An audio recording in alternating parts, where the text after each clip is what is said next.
except for figuring out how I can go between other. Well, hello, everyone, and welcome back to another episode of Cliff's Notes on Amateur Radio. In the audio podcast, I mentioned the fact that I might want to do a special series of conversations called POTA Hunters.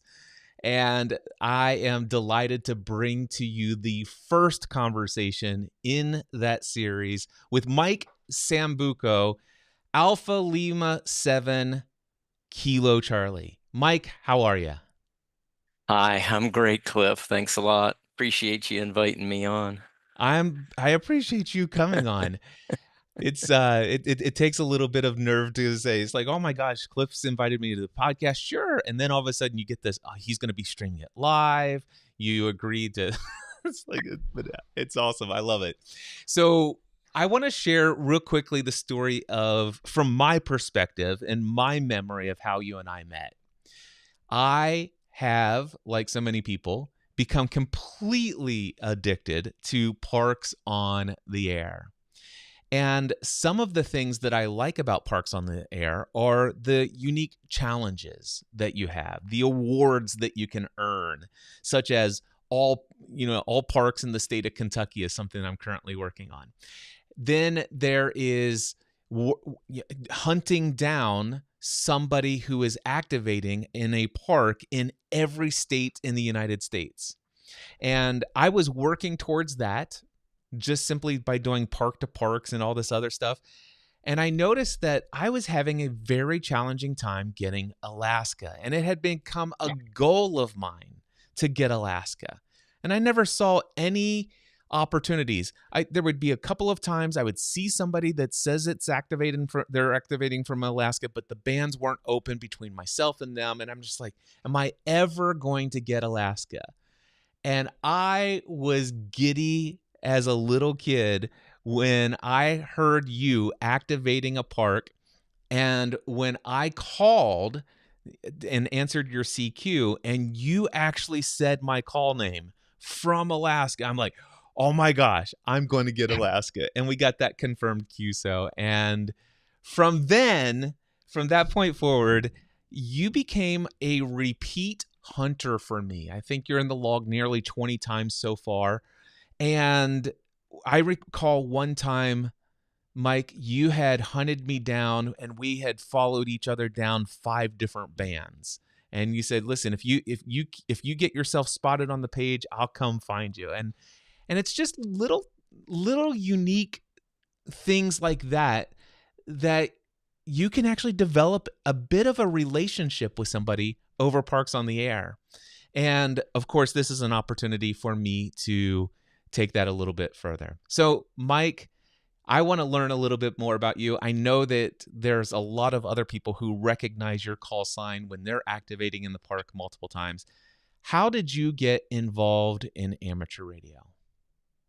Ooh, well, as a kid, I was involved in CB back in the 70s, and radio kind of hooked me when I was young. I got some walkie-talkies when I was little, and as a present for Christmas one year, folks bought them, and I started realizing this is actually something bigger than what it seemed because I could talk to people farther away because we lived on a hill and I had chores to do around the property. And I figured out that if I put a rubber band around one of the walkie-talkies up in my room, I could play music and hear music when I was down in the field working. And of course, that ended up getting a visit to the house from somebody who didn't appreciate the illegal activity going on and got a little bit of attention to my parents because I didn't get to meet the person because I was out working. But they basically had a cease and desist order for me playing music across the radio. But that's when it kind of occurred to me that there's other people always out there and I got interested in getting my ham radio license. I heard stories on the CB about hams and talking all over the world, and I ended up in school. One of my teachers was a ham, and he would be talking about using repeaters and talking a long distance, and my dad was friends with him, and they would talk about stuff like that too sometimes in front of me. And it's like, wow, that sounds like that would be really cool. So unfortunately, though, I didn't get a good hookup for how to get my license until I went in the military. I joined the Air Force, and I got to a situation where I was in a tech school for ground radio maintenance, and I brought up when we were doing the introductions at the beginning of class that I was interested in getting my ham radio license. And another guy who actually happened to be from Alaska said, I want to do the same thing. So we started that afternoon after class, because I already had some schematics for some code practice oscillators, and we had a parts store that was close where you could go get electronics parts, and we went and got the parts and we built some code practice oscillators, and we started working on learning. And not too long after that, we both got our tickets, and that was 1984. So I've been a ham since then. So, time flies when we're having fun. I It's love been, it. I was trying to, in preparation for some of this, I figured there'd be a couple of questions along that line. So I went and looked. It's like, okay, it's been 41 years. Oh, wow. It doesn't seem like that to me, but here we are. I haven't been active the entire time. I think there's probably been about 14 years of it where I really wasn't active because of things going on in life and such. But I think I probably got about 27 years of activity. I started to become interested in working DX. I was living in Oklahoma and had a friend that lived well, we became friends because of ham radio, because I'd hear him on all the time, and he was always talking to people that I couldn't hear because he had a tower and a Yagi, and I've got a vertical and a dipole that I made, and but I started seeing, hey, there's a difference between what you can do and accomplish if you have the right stuff. So I set my goal a lot higher. I started looking at, okay, I need to do the same thing, get a tower, get a better antenna. And when I was transferring to Alaska, he sold me a Yagi that he had just taken down because he'd gotten a bigger antenna. So I started when I hit Alaska in 1987. I started with a tower and a three element 20 meter band monoband Yagi. And it was a whole different world. I would get on and I'd be talking to people in Europe, and then all of a sudden there'd be dozens or tens of dozens of people sitting there wanting to talk to me because I'm in Alaska. So anyway, that's kind of what got me going on things. I did DXing for a bunch of years and been successful at that. My big goal for amateur radio is the DXCC honor roll number one, which is work every country on the planet. But got a ways to go to get to there. There's like 340, I think, that we need for that. See if I think I got a note here somewhere. But yeah, 340. And to get on the honor roll, you got to work 331 of them. I'm at like 317 right now. Nice. So I've still got a ways to go, and a lot of them they're just not on. So, North Korea, good luck trying to find somebody on in North Korea nowadays. Fortunately, I'm one of the few that has North Korea because I was on at the right time and caught Wow. them. Nice. But there's only been like two activations there during my lifetime, and I caught one of them. a guy from Georgia was over there doing some work. But anyway, we're getting off track That's all for right. POTA. No, Okay. that's hold on. So anyway, Oh, go ahead. I was doing DXing, and I got involved in paper chasing or awards, looking for different things that are of interest to me for challenges, because after a while, you can only work so many of the same people. I kind of got I don't know, a little bit bored with talking to people in Europe and talking to people stateside, and how many Russians do I need to work? How many Japanese do I need to work? How many people from California? That I had hundreds.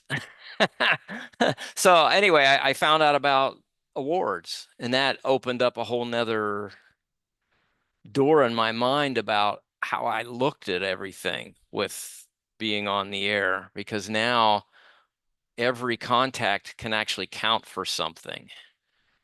And along the line, Parks on the Air came along. There was the National Parks on the Air program that the ARRL sponsored. And that was back in 2016, and that got my interest. I pursued that all year, and I had a lot of fun chasing parks. I didn't actually do any activations. At the time, I just really wasn't all that interested in that. But I was having fun chasing, and because I've got a good station, um, the same kind of station you need for working all over the world effectively works good for people with weak signals in parks. So I found out that, okay, I can be successful at hearing parks also. So I started doing that at some point. I didn't get involved in it right away after it kind of started up. I heard about it, but I was pretty much pursuing working DX, and I was still working full time, and it didn't really draw me back in right away. So, but in 2021, KJ6ER was on, tuning around a band, heard Greg, and because he was so inviting, so friendly, such a big fan of POTA, he he hooked me again. So I ended up starting to get serious about hunting, and I started backing off more on just pursuing DXing all the time, because what I was doing basically is trying to work as many people in as many countries every year as I could, while waiting for another one that I needed, which is kind of few and far between. I normally end up having to have a de-expedition going someplace rare nowadays to get another one. But when the switch flipped for me to get going on it again, I became an avid hunter. And like what you were saying earlier, I just started trying to see who I could hear. The spotting page is set up, and it was kind of similar with the DXing. There's DX clusters that are having spots for people, so you can get a pretty good idea if somebody's on that you're looking for. But when the POTA spots were served up, it's like, okay, now I just go down through the list, see who I can hear. I'll try to see, can I hear all the ones on the West Coast first, because they're the closest. And I would just work everybody that I could hear. And then I would work my way east and see if I can get the Midwest and the East Coast. And then depending on the time of day, of course, it's not always the way I do it, but I typically end up doing triage on the things that are the most needed or interesting to me. So I usually look at friends. If there's a friend on, then I'm going to try to go work them first. How do And you I'll normal. how do you keep track of who your friends are? Or is it just off the top of your head? You look through the list and see if there's somebody there. Do you have ham alerts? What are you using there? Well, I do use ham alerts so I don't miss people, but You know who your friends are. After you work somebody enough, you know who they are. You got their call sign and their name in your head, and it's just like how do you know who your friends are in real life outside of the radio? It's you have a relationship with them, and like you said, there is relationship with the people that you establish it with. And if you work people a bunch of times, you get to know them and you end up establishing a relationship and you become friends. And there's people that I've worked so many times now. I know about what's going on with their family and hear about their kids. And uh, there's a typical people are trying to get through their activation, so they're doing quick contacts where they just quick signal report and move on. But when you do this for a while, there's almost always a lot of opportunities when things aren't flowing so quick and they're not doing so good on contacts because the propagation's not that hot.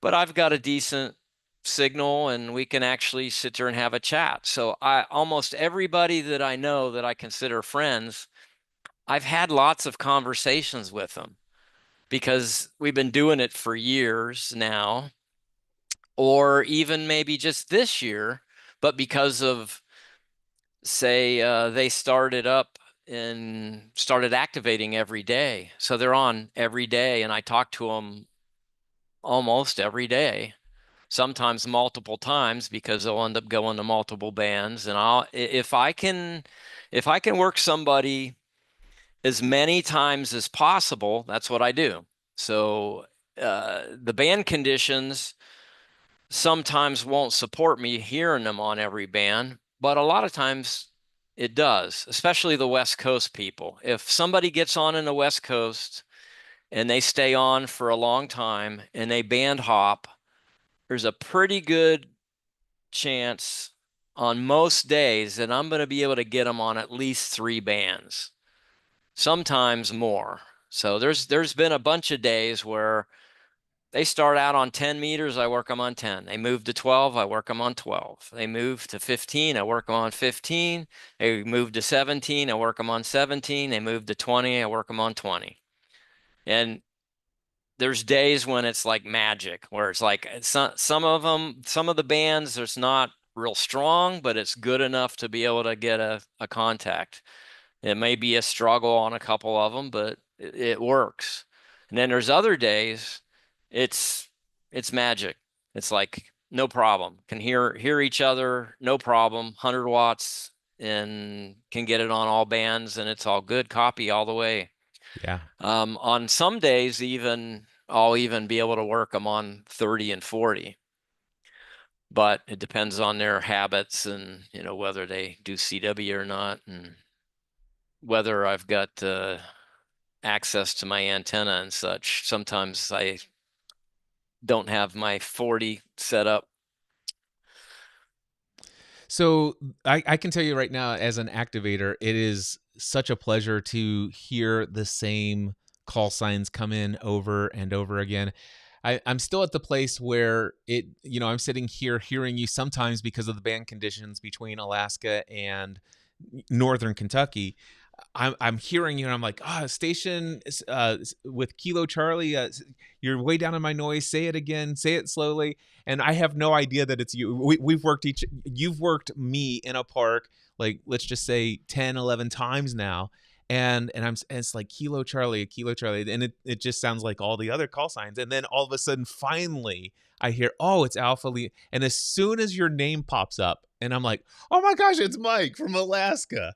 And there's just something about that connection that happens from repeat QSOs, even in a fast-paced thing. But also, you're right, there's something about taking that extra time when you do recognize somebody that is a repeat hunter, whether it's slow band conditions or you just want to take a moment. And occasionally somebody that I'll be working a pileup, and then all of a sudden somebody that I haven't talked to in a while, somebody I'll literally take a 2 or 3 minutes and have a bit of a conversation. And if people get upset and walk away, that's fine. It's Parks on the Air. I can do what I want, but just to take that extra time. But yeah, it's fun. All right, so Mike, you went through so much when I asked how did you get involved in amateur radio, but there's one little thing, this little thing that I pulled out on your QRZ page. You talked about your walkie-talkies when you were a kid in 1974. You talked about in the QRZ page, you talked about the fact that they were crystallized. So they basically had a crystal for the programming of the frequency. They were set to channel 14, and I love the fact that you brought in the story of your illegal radio broadcast, but milliwatts. That thing was pumping milliwatts, and somebody got upset with you. Like, tell me a little bit more about the background of that. Did you find out who it was that came and talked to your mom and dad? And was it just the fact that somebody, because you're on a hill, line of sight is there, and people are like, Yeah. listen, I want my channel 14, and I don't want to hear your music nonstop all day while you're working in the field or whatever. Yeah, that was pretty much it. I don't remember now who it was, but it was, it was somebody. They did give their name and their handle at the time, but right now it's been too long and I don't remember anymore. But it wasn't anybody that I recognized or really knew.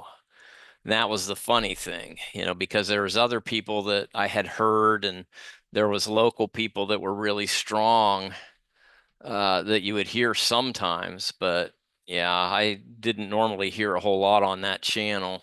And I ended up getting a radio that had the whole 23 channels ability. And then I later got one that was 40 in sideband. So as things went on, I got better, and I got a better antenna also. And yeah, with a decent antenna up on top of a hill, yeah, it worked. I talked 60 miles before on it with Yeah. 4 watts, 5 watts, whatever it was. With the walkie-talkie, I think I don't really remember the farthest I talked with the regular plain old walkie-talkie with just the rubber duckies. But one of the things that I started early doing is substituting antennas and trying to get better antenna. And I got the one where it was, if I recall, I think it was 150 milliwatts. So a, a, a little over a tenth of a watt and a half, basically. And I was able to talk with that 30 miles. I made a contact one time. And that's because of the And antenna. well, what I did, and this is something that probably wasn't the smartest thing to do because now I know more about electricity, but right outside of my window was power lines coming from the power pole, and it had the aluminum neutral that was running there, and I hooked onto that. And that seemed to be a lot better antenna than the whip that was on it because it was longer. Fortunately, I didn't get zapped, but yeah, that could have possibly gone badly if there was anything wrong with our electrical system. Because basically, you got 220 coming in, and I was on the neutral for it. On your QRZ page in the Air Force, you mentioned building several 500-foot long wire antennas. Oh yeah, Tell me more about a yeah. 500-foot wire antenna. Okay, well, one of the things that doesn't get used too much in the ham radio world, except once in a while you see somebody that's got a rhombic or maybe a V-beam once every blue moon. But I don't know, wire antennas have kind of everybody uses them for short ones, but not too many people have the real estate to be able to put long ones in. So when you end up having multiple wavelengths of wire, you end up having gain that occurs. So you point the wire in a direction where you want your signal to go, and depending on the frequencies involved, because as you shift frequencies, it changes the pattern. But because it's a different size, a multiple of wavelengths for each band. But typically, when I was in the military, we used a lot of 500-foot long wires, and they were basically end fed with what's really common now with a lot of the end feds, where you end up having a balun on the end of it. So we would end up using a 40-foot mast. The balun would be at the bottom of the mast. We'd run the wire up 40 feet and then out the rest of the way to a termination. We were using terminated long wires, which basically makes them unidirectional instead of bidirectional. But you can do it without it and have your signal go in two directions. But to try to minimize some of the lobes and get the signal all just the direction you want it, the military was doing it the way they were doing it with that. But there was a couple of ways we would do it. The first one I just described. The other way would be to put the mast at the 250-foot mark and have it on the ground sloping up to the mast and then back down. And they both worked great for being able to do long haul HF. We typically would set those up and then we'd end up talking to somebody else on the other end of the country. And it was pretty reliable. We ended up using 2.5 kW and running data and voice. And that was my job for several years when I was in combat comm. So it was a big learning experience for setting up and tearing down all the time, because that's what we did. To be ready, we were always having to just go out and set stuff up, run it for a while, and then tear it back down, put it all back.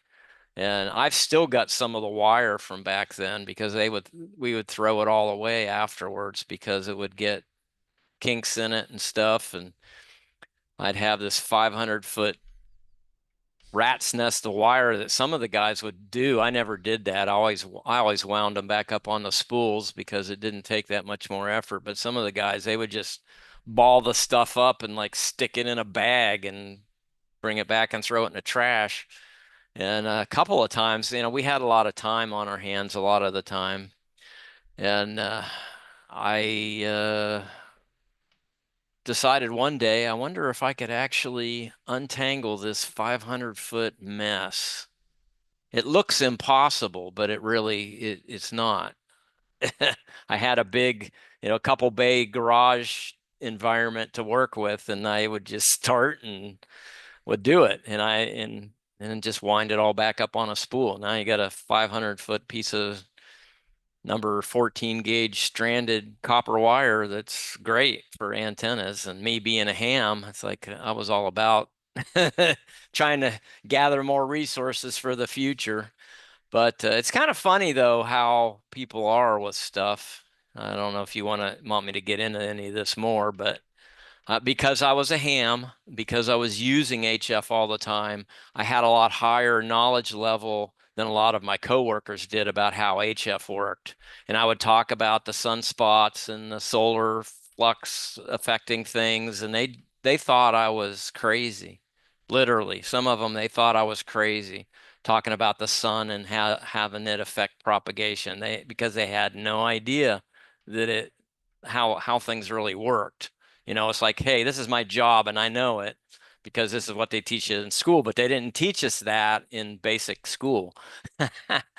It wasn't until later we ended up having a class and they brought somebody in from headquarters to do a HF engineering and propagation school. And I'm sitting there in this class just smiling the whole time because they're all looking at me. It's like, oh, he knew what he was talking about because they didn't believe me before. That's fun. So I want to go back, if you will, and tell me about your first multi-band transceiver. You mentioned that it was a Kenwood TS520. Can you still remember to this day the first time you got on the air with that transceiver? Uh, wow. Um, Maybe not for talking to somebody with it, but for listening with it, yes. I Tell was me about in that. Tell I me about was the antenna that you hooked up and what were you listening to? I was in Dayton, Ohio. I bought this radio, and it's before I got my license. I didn't have my ticket yet. This was a few months before I transferred and went to school in Mississippi. So I was in Dayton, Ohio. I found this radio for sale in the paper, in the classifieds, because there was no internet back then. I didn't really know about what kind of radio to get and had no knowledge whatsoever yet about any of the ham transceivers. So I was just looking in the classifieds and saw this ham radio for sale. And I thought, wow, maybe I should just get that and that'll help me get started because I'll have something I can actually listen to and that'll help motivate me to get my license more and such. Because up to that point, I got this idea, but I've got nothing tangible to connect it to except for a CB radio. But I'm wanting to make the step to amateur radio. So I bought this radio. Um, the guy was selling it because he upgraded to something else. And this was I guess it would have been a late 70s, early 80s, kind of lower end model. It didn't have as much whistles and bells, but it's not a bad rig to start with. It was solid state, but it had tube driver and finals. So it was pretty common back in those days for that to be the setup with a lot of the radios. Um, to get to your question, I set the thing up, plugged it in, and I got a piece of wire and just ran it across the house. So it wasn't even outside, wasn't anything special. I just got a, a chunk of wire and stuck it in the back of the radio, not even a coax cable yet, and started tuning around. And I heard these guys in the the Midwest and East. So guys in like New York and Pennsylvania and Ohio, and they were talking about Nikola Tesla. And they were having a conversation around radio and Nikola Tesla. And that ended up spurring a really deep interest in what had transpired for bringing radio into being and how Nikola Tesla was this genius. So I ended up reading a couple of books after that to learn about Nikola Tesla. But these guys were on AM. I'm using a sideband radio, but they were on AM and they were using an old style, which is not normal for us nowadays. But I kind of called it weld to talk because these are guys using old rigs where they had to flip a big switch to be able to go from transmit to receive. So they didn't do the normal Vox and push to talk type of stuff like we are used to now. They would end up doing a round table. So there would be like a half a dozen of them, but they'd be doing basically monologues. And you would have to take notes because each one of them took a turn. So they didn't respond with each other dynamically at the time. They would go when it was their turn. So they'd take notes about what the previous several guys had been talking about and saying, and then they would give their comments about that. and bring up what they wanted to talk and discuss about. And it was very, very, very interesting to me just because of this group of guys were very super intelligent. They were very well spoken, and they were obviously been in radio for some time. And it was just very interesting, and it sucked me into listening to them. It's like I'd never heard anybody having conversations this interesting before on the radio. And it was like, wow, I just sat there for hours listening to these guys. And it's like, oh, I wish I could get on here and I could join in too. I later found out that probably wouldn't have went very well because I was on sideband and that radio didn't have AM capability, I don't think. I don't remember that it did. But yeah, so anyway, they had a whole different style of things. And because it was where it was, this was like on 80 meters or 40 meters. I don't remember 100%. I think it QRZ, was you on. said it was on 75 meters, so the voice Okay, there you portion of go. 80 meters. Yeah. There you go. So that's, but that was a real eye opener to me. But that kind of opened up my eyes also that you can talk about whatever you want, and there's really smart and interesting people that you can meet, like you. You just never know. That's so much fun. I love that. You mentioned some homebrew equipment. Tell me about some equipment that you've made yourself. Oh, well, I've built a number of things over the years. So I don't, I've done kits for people. I haven't done any for myself, but I had a friend and he wasn't seeing so well anymore. And he's like, oh, I really want this 10 tech receiver. And it's like, okay, well, just get it and I'll build it for you. So, so that's one project I did. I did it in my bench and had the radio going in the background when I was doing it. I built a couple of transmitters, like little QRP style stuff. The first one I did was like a breadboard with a tube.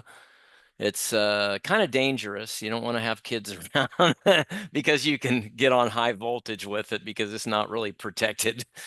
So if I was going to have the grandkids or something, I'd have to build a cover for it or something. But it's easy to get zapped. In fact, I zapped myself using it just because I'm keying high voltage with it, and the key is hot. So if you actually get on if you touch the key when you're using it, you'll feel it.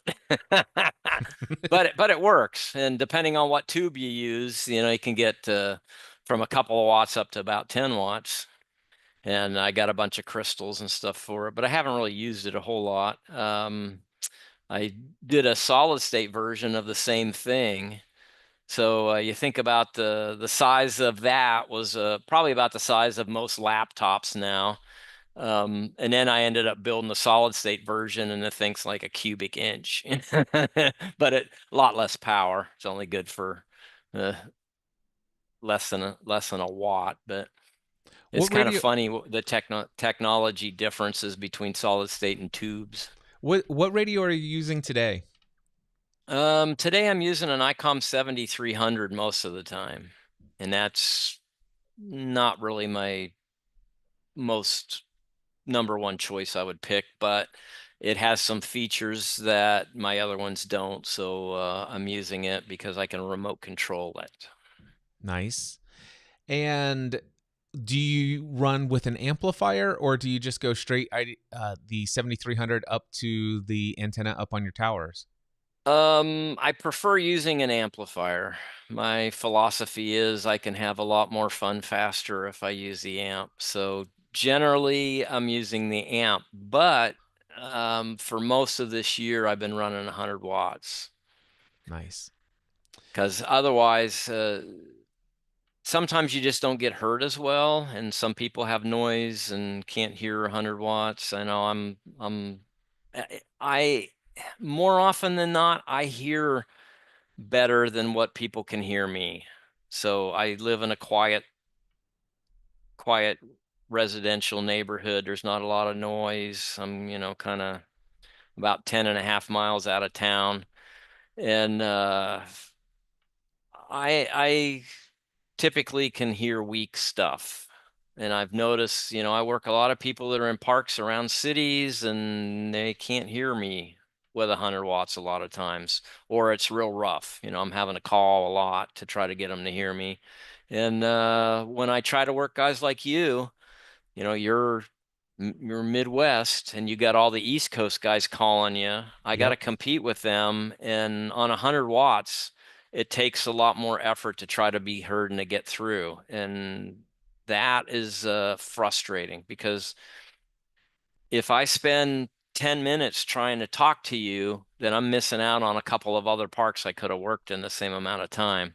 So that's why I say have more fun faster. So more often than not, I'll be running the amp, I and I like can that. I like that. break the pile quicker. I like that philosophy. You mentioned frustration. I'd love for you to discuss the shift that you had from despising contests for monopolizing and ruining the bands and reframing that to a positive opportunity. Yeah, well, there was a couple of times because I was in the military. I'd be deployed someplace, so I would take my radio with me usually when I went someplace. So I've taken my radio all over the country and over to Hawaii, and I've operated from a bunch of places. And that was with that old TS520, which is a beast of a radio. So it literally took a whole suitcase by itself. But I but I would do it because I was, really into radio and enjoyed it. So I would take a radio places. I would set skeds up to be able to hook up with my friends and not realizing that, okay, it's a contest weekend, and I'd get on the radio to try to get with them, and there's just no way. It was just wall to wall bleed over and strong signals, and it's QRM Central. So after a couple of opportunities of that being my exposure to contests, I really didn't like them because it's like this is bandwidth we all have to share, and that basically takes over the band. And this is before I started using the Warp bands. So I didn't really have any alternatives. The older radios, they weren't made with them. So you had, 10, 15, 20, 40, 80. Yeah, so the only way you could be able to do anything is by retreating and trying to use CW. And CW is not my preferred mode, but I do use it quite a bit. And I've gone through a journey in that regard too, because when I got my license, that it was a requirement. You had to learn it to be able to get your license. And after I got my license where I wanted it at the time, which was advanced class, which doesn't exist anymore, it was kind of in between general and extra. I was happy and got all the DX privileges, bandwidth that I wanted, and was good for years, and was pretty happy. But then I started having more opportunities for missing things because a lot of the D expeditions would go out and they'd say, okay, we're gonna do CW and sideband, and I'd get out there and there'd be very, very little sideband because the guys were mostly CW ops, and they do what they're used to because of their comfort zone. And the thing that happens with DX is massive pileups. And a lot of people, they really don't have an understanding of what a pileup is going to be like because they've never experienced it from the other side. So they say, yeah, oh, I can work a pileup. And then they go to this rare place, which they've not done before. And then it's just total chaos and bedlam because instead of tens of people calling, there's hundreds or tens of hundreds calling. And it's literally almost will make you go insane if you're not used to dealing with it because it's hard on your mind trying to fish parts of calls out of this soup, which basically becomes a big buzz. And that's one of the things that's really nice about Parks on the Air. Before Parks on the Air came along, there really wasn't a way for the average guy to get used to running pileups. You could get on a contest and try to run a contest, but you normally didn't get that kind of a pileup, and you didn't have any way to really spread things out. And Parks on the Air helps people develop that skill because a lot of people go to parks and they at first probably are taken aback by it, like I was, because you're not expecting it, but you've got this huge amount of people all wanting to try to talk to you at the same time. And some people were more polite about it than others. You know, one of my favorite things about amateur radio is operating pileups. There's just something about calling CQ and getting to that place in the activation where 30, 40, 50 people are throwing out their calls all at once. And Mm-hmm. you mentioned in your bio on QRZ that you've read a couple of books about operating pileups. What are some of the tips that you've learned or gleaned from some of the materials that you've studied? Well, the biggest thing is you've probably witnessed that when the pileup gets big, there typically ends up being a bunch of antisocial behavior that follows along where people were fussing at other people and people start jamming and all that kind of stuff. All that usually is the result of not making enough progress where people start getting annoyed and upset because they don't think that they're going to be able to get through anymore. So they're getting frustrated. They're realizing the propagation's probably going to shift and they're going to miss out. People were wanting to be able to get the contact. So the big thing is to always be moving things along and keep progress flowing. As long as progress is flowing well and you're making a, a good effort to get through everybody, then people are going to be more patient and they're going to expect that their turn is going to come.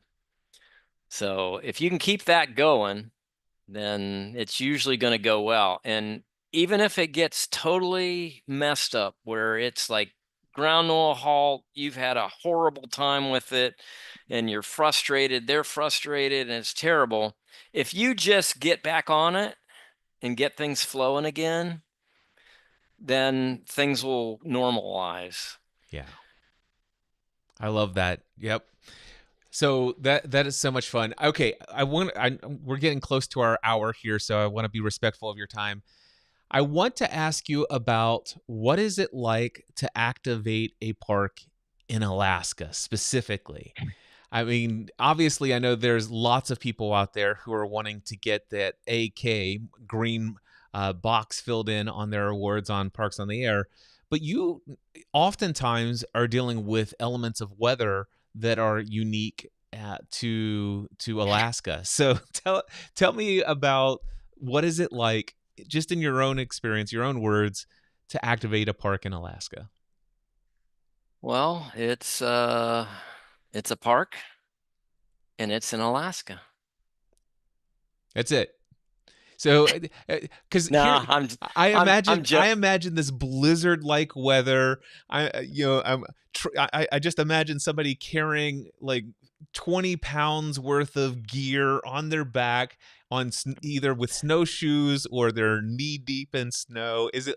Have you ever had anything like that, or is it? Am I blowing it out of proportion? Oh, I'm pulling your leg a little bit, but it depends on when you do it. You know, in the summertime we have good summers, so Mm. there's times when I've been out and the mosquitoes are horrid, and it's like I don't want to get out of the car to touch the antenna because I'm going to have to deal with 50 mosquitoes in the car afterwards, and they're going to be eating me for the next 2 hours or more. Um, there's times when I've been out and because of the sun and the time of year, there wasn't much breeze.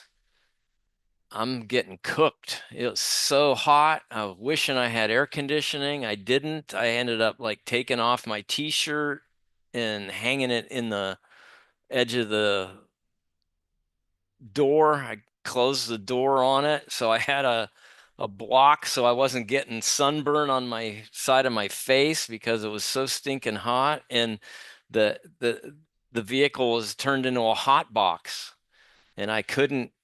I'm sitting there sweating like a dog trying to get contacts. It's not going very well because people can't hear me because the propagation isn't that good. And yeah, but then there's the flip side. In the wintertime, okay, it can be, 30, 40 below out. So like I think it was last Thanksgiving, I went out after Thanksgiving. I went out to a park.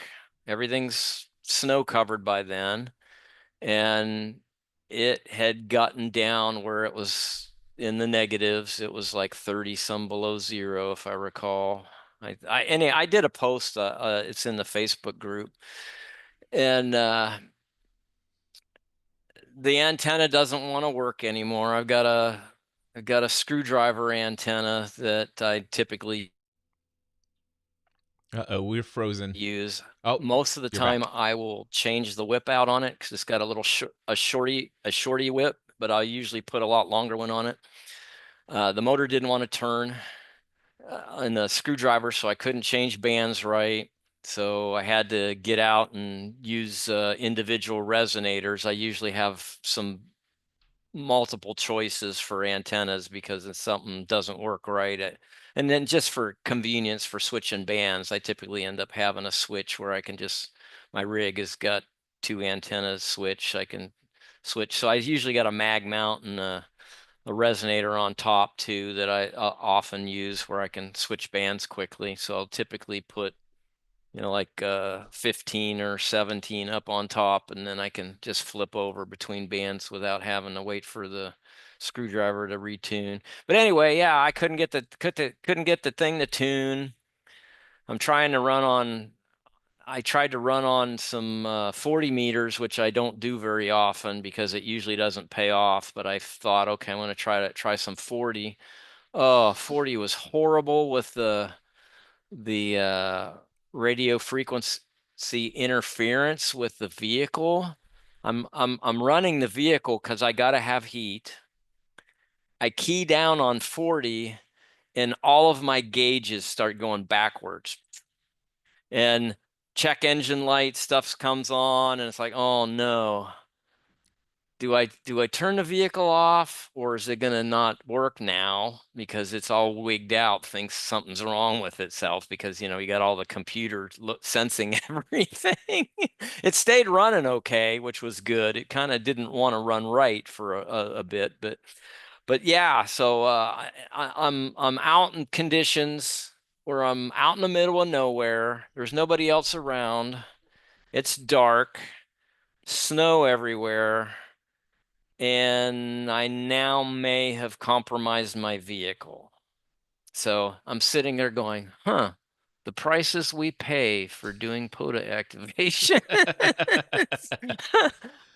But fortunately, I was able to, I turned it off and everything reset and it was good. So, but now I realized, okay, I haven't really had any problems with the vehicle with any other bands, but it doesn't like 40. So I'm going to have to do something different with my antenna. I need to raise it up and get it farther up so the body of the vehicle shields it. And I probably need to do some bypassing on some of the wiring inside. So me and one of the other guys, we've been kind of toying with the idea of getting an amplifier for doing activations. But that really got my attention. It's like, okay, if I'm having problems on 100 watts, what's it going to be like if I'm running 400 or 500? It's like I'm probably going to have a lot of problems on more bands than just 40 if I do that. So it may not be as easy of a project as what I'd like it to be. Well, Mike, I just want to say thank you so much for giving me and everyone that's listening in a bit of your time and sharing some of your experience. This is a fulfillment of a dream that just came up for me to do this POTA Hunters series.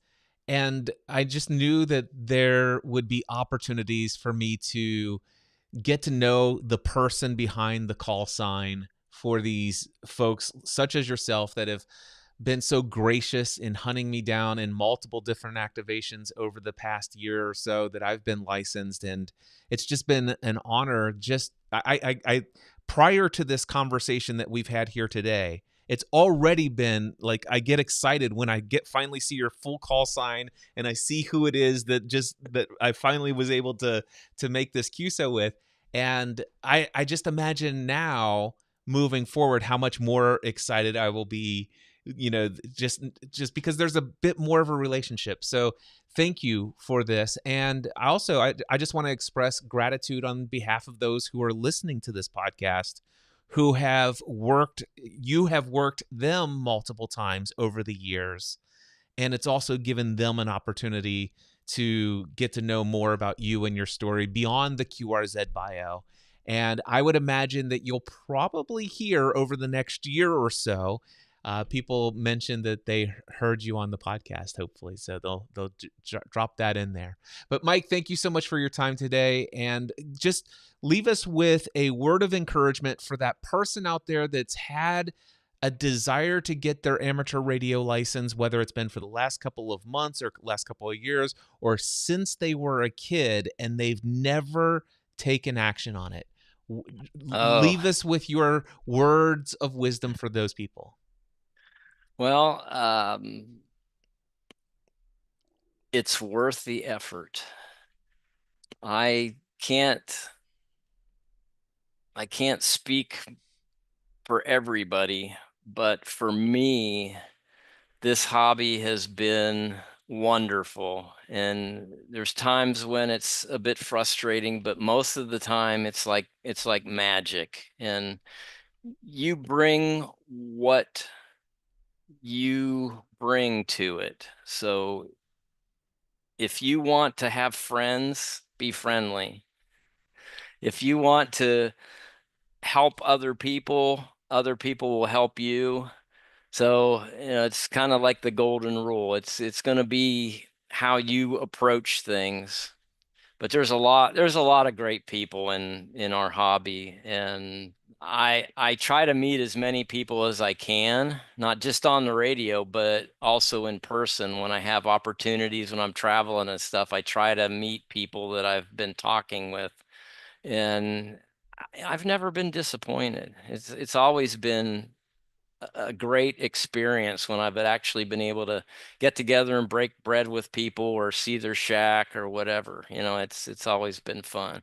And I know there's a lot of people that are introverts, but you don't have to be. And I was kind of like that. I used to be an introvert and was good with just being left alone. I didn't want to, I just want to just be on my own. But I found a reason to change, and now I end up enjoying the fellowship that comes along with this hobby, and it's always paid off.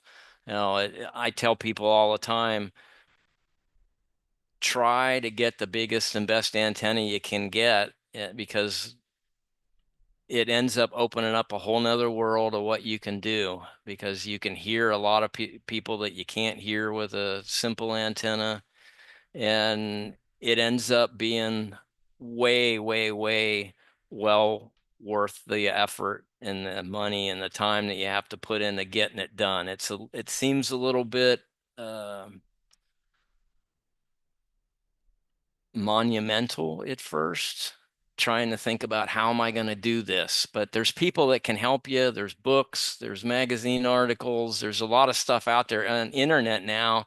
Anything you can think of, somebody's already done it and has documented it and can show you a lot. And that's the good thing now with the internet and the connections with the radio. You know, you can look somebody up on QRZ, get their email, and drop them a note saying, "Hey, I saw you've got this tower and antenna combination. Can you share some information about how you went about putting this up?" And there's guys out there that, you know, they'll help you. You don't have to know everything, but you just have to get started and you have to have a willingness to be able to step out into the unknown. But it doesn't stay unknown for long. I'm like that. I started helping people with antenna projects and tower projects and stuff so I could learn. And now, you know, I've done so many different things and helped so many people over the years. It's gotten me a lot of experience where now I'm kind of one of the resident experts around our area for being able to do that kind of stuff. So just start. Everybody starts at zero. You can get from 0 to 100 as fast as you decide. Awesome. Thank you so much. Mike Sambuco, Alpha Lima 7 Kilo Charlie. Thank you so much. And I look forward to catching you on the airways. Stick around after I finish the live stream. I just want to say goodbye to you personally. But for those of you who are watching the live stream or listening to the audio podcast, thank you for tuning in. Make sure that if you do catch Mike on the air, you mentioned that you heard about this interview or you heard this interview. Take that QSO to the next level. Until next time, 7-3.